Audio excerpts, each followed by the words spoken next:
사랑하는 새벽나라 친구들 반갑습니다. 오늘도 함께 말씀을 나눌 유승현 목사입니다. 현재 우리는 모두 코로나19로 인해 여러모로 힘든 시기를 보내고 있습니다.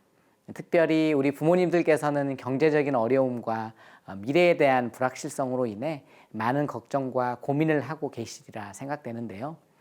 이런 상황에 2002년도 제16대 대통령 선거에서 한 후보가 남긴 말이 생각이 납니다. 그것은 국민 여러분 행복하십니까? 살림살이 좀 나아지셨습니까? 입니다. 당시 이 말이 유행어가 되었는데요. 경제적으로 힘든 시기를 보내던 국민들의 마음에 와닿는 말이었기 때문이었겠죠. 누구나 더 많은 살림살이를 추구하고 더 좋은 환경과 더 나은 미래를 향해 최선을 다하기 마련입니다. 하지만 세상은 갈수록 더 팍팍해지고 치열해지고 있음을 발견하게 되는데요. 우리 그리스도인들은 하나님의 나라의 기준과 가치관으로 이 세상에서 구별된 삶을 살아야 하는 그런 책임이 주어져 있는 사람들이죠. 이런 상황 속에서 우리는 어떻게 살아가야 하는 것일까요? 오늘은 크리스천으로서 어떤 모습과 태도를 취해야 하는지 생각해 보기 원합니다. 크리스천의 세상살이라는 제목으로 말씀을 나누겠습니다. 오늘의 말씀은 베드로전서 2장 11절에서 25절입니다. 사랑하는 사람들이여, 나는 외국 사람과 나그네 같은 여러분에게 영혼을 대적해 싸우는 육체의 정욕을 멀리할 것을 권면합니다. 여러분은 이방 사람 가운데 선한 행실을 나타내십시오.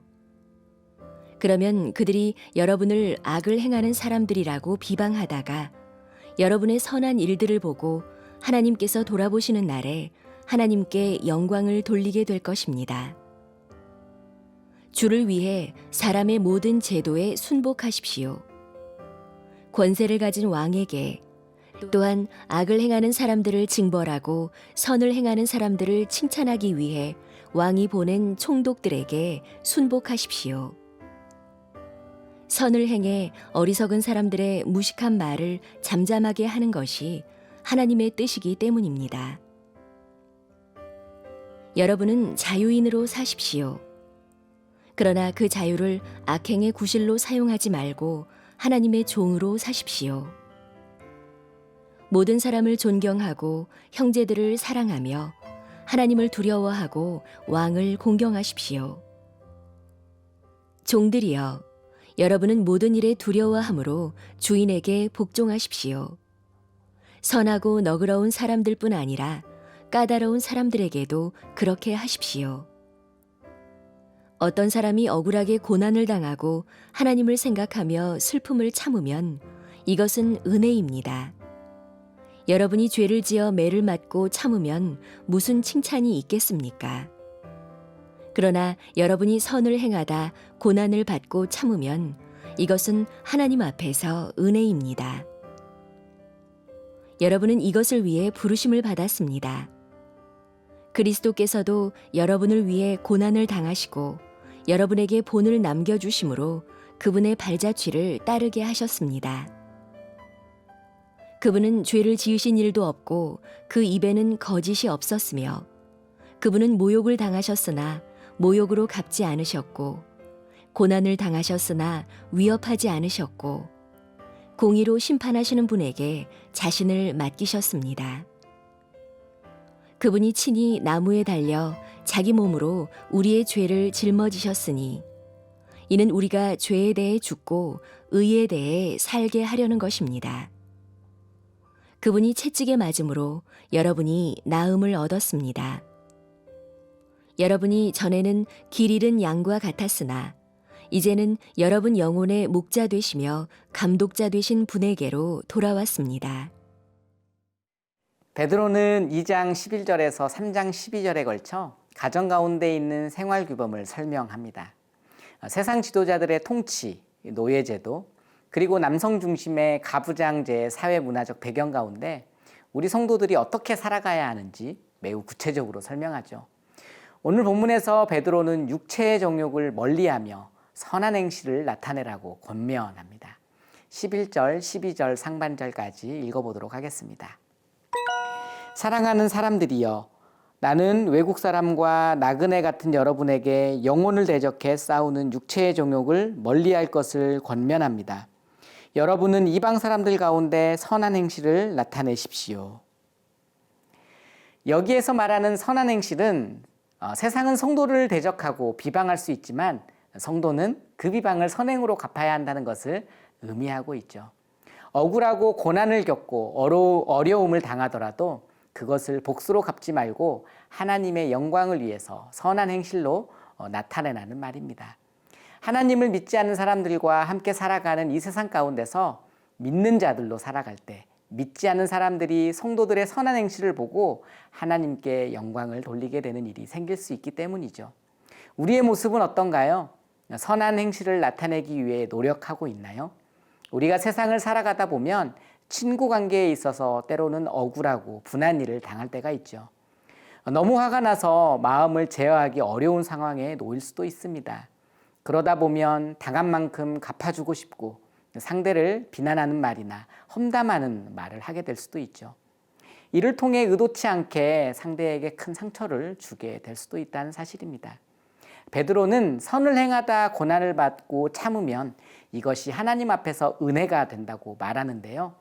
20절에서 21절 상반절을 또 읽어보겠습니다. 여러분이 죄를 지어 매를 맞고 참으면 무슨 칭찬이 있겠습니까? 그러나 여러분이 선을 행하다 고난을 받고 참으면 이것은 하나님 앞에서 은혜입니다. 여러분은 이것을 위해 부르심을 받았습니다. 사랑하는 새벽나라 친구들, 우리는 우리의 최종 목적지인 천국을 향해 가고 있는 나그네입니다. 예수님께서 이 세상에 오셔서 우리를 위해 고난을 당하시고 십자가를 지신 것처럼 우리도 나그네로 살아가다 이 세상에서 하나님의 영광을 위해 조금 더 인내하고 고난을 참는다면 그 선한 행실로 하나님께 영광 올려드리는 삶을 살게 될 것입니다.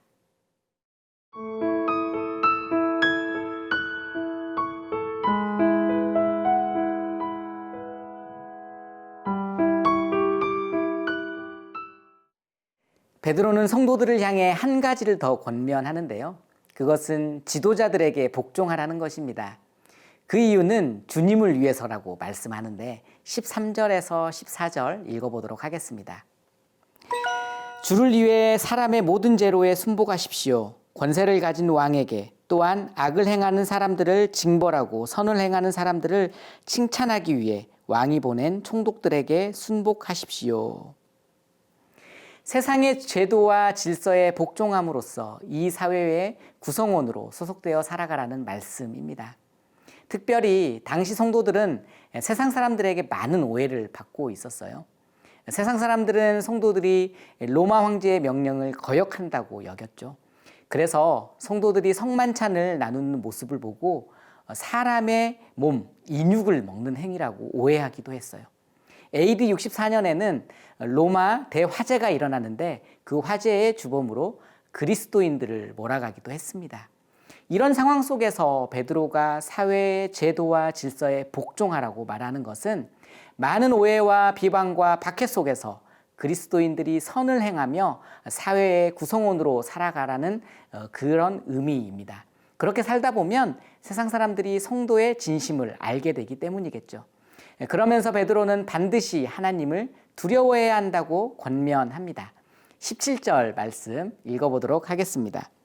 모든 사람을 존경하고 형제들을 사랑하며 하나님을 두려워하고 왕을 공경하십시오. 사랑하는 새벽나라 친구들, 억울하고 정말 마음 아픈 일을 당하고 어려움을 당할 때 우리는 감정과 기분에 따라 행동할 수가 있죠. 그런데 그렇게 행동하는 것이 아니라 인내하는 법을 배워야 합니다.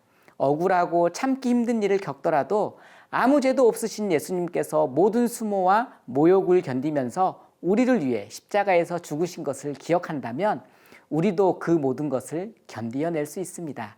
그때 우리의 선한 행실이 하나님께 영광이 될 것입니다.